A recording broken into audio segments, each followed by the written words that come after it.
Bonjour à tous, c'est reparti pour notre émission Ça ne sortira pas d'ici. Mais cette fois, nous sommes au cœur des établissements de santé et nous allons donner la parole aux soignants. Aujourd'hui, nous sommes à HPVA et nous allons nous intéresser au sens du métier. C'est parti, suivez-moi.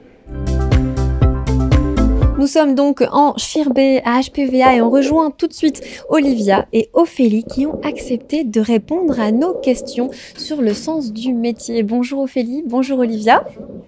Est-ce que vous pourriez vous présenter en quelques mots pour qu'on sache qui vous êtes, pour vous connaître?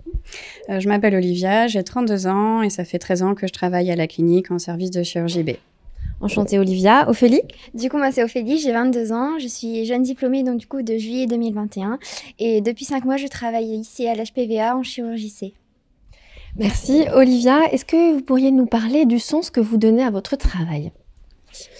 C'est un travail qui est centré sur l'humain. On prend les patients en charge pendant leurs hospitalisations. Du coup, on les amène à prendre confiance en eux, à comprendre leur pathologie et on les aide à avancer jusqu'à leur sortie. On les prend en charge dans les soins. C'est ce qui vous donne envie de venir ici tous les matins? Oui. Le patient, c'est vraiment ce qui est important. Ils reconnaissent notre travail et nos compétences et ils nous le rendent bien aussi. Est-ce que ça a évolué depuis le début de votre carrière? Ça fait du coup de nombreuses années que vous êtes à HPVA. Est-ce que ce sens du métier a évolué pour vous? Oui, ça a évolué.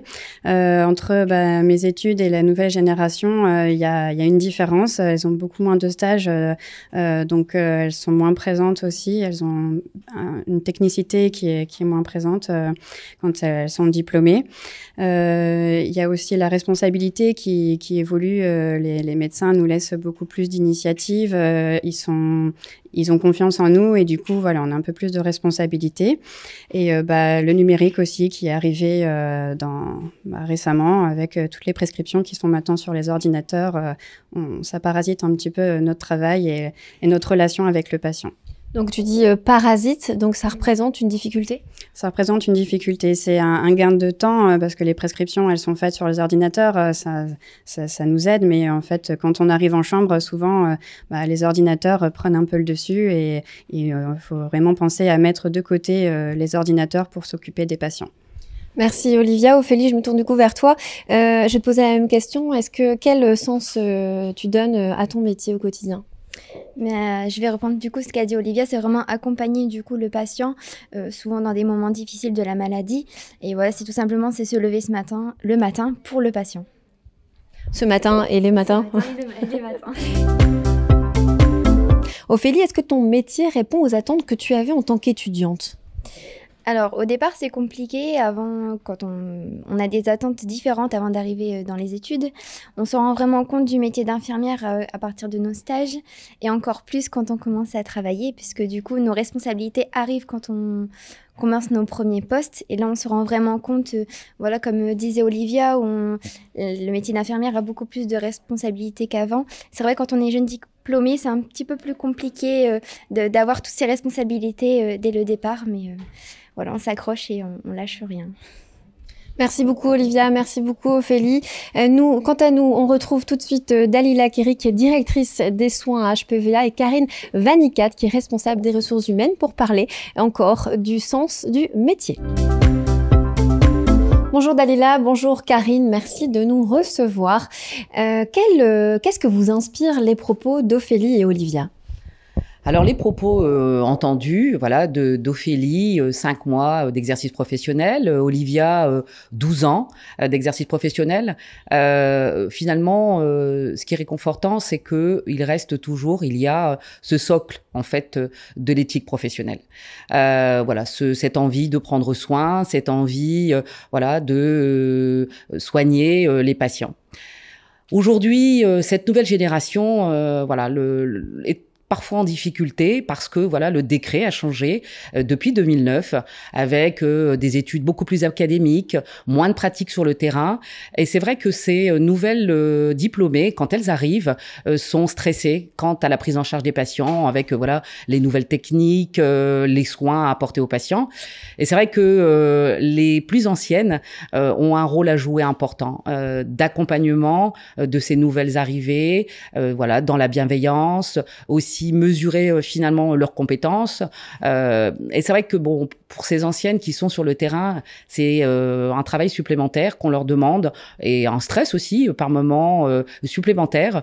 Mais voilà, pour moi, en tant que directrice des soins, il est fondamental que ces nouvelles se sentent à l'aise, se sentent bien quand elles arrivent dans un service pour finalement exercer leur métier d'infirmière.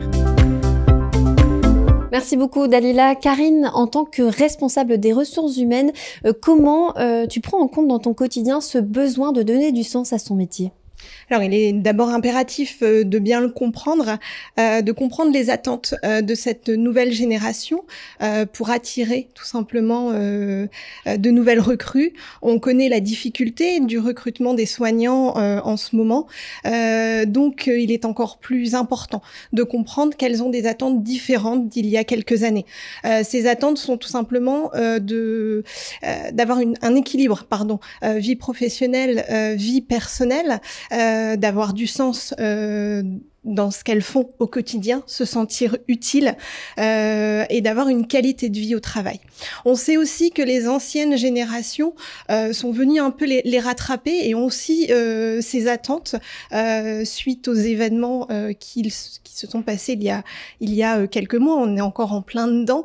C'est vrai que la vie personnelle a pris beaucoup d'importance dans la vie, dans notre vie, tous autant qu'on est. Et donc, il est impératif que l'on comprenne aussi qu'il faut trouver des moyens pour qu'ils puissent être avec leurs proches, avec leurs enfants. Je prends l'exemple d'Olivia qui voit ses enfants grandir et qui a envie de les voir grandir tout simplement.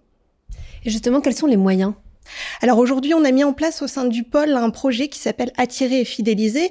Comme son nom l'indique, l'objectif c'est bien sûr d'attirer les nouvelles recrues, mais aussi de trouver des moyens pour fidéliser notre personnel par le biais de primes, puisqu'on sait aussi, on n'en a pas parlé, mais le salaire est aussi important aujourd'hui pour se sentir épanoui, mais aussi en mettant en place des ateliers de qualité de vie au travail qui va leur permettre de se sentir bien.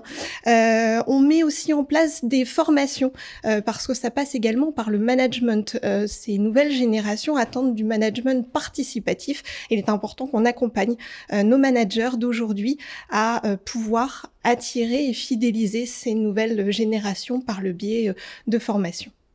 Merci beaucoup Karine, merci beaucoup Dalila. Quant à nous, on se retrouve pour une prochaine émission à la clinique de Lille Sud pour continuer à parler du sens du métier.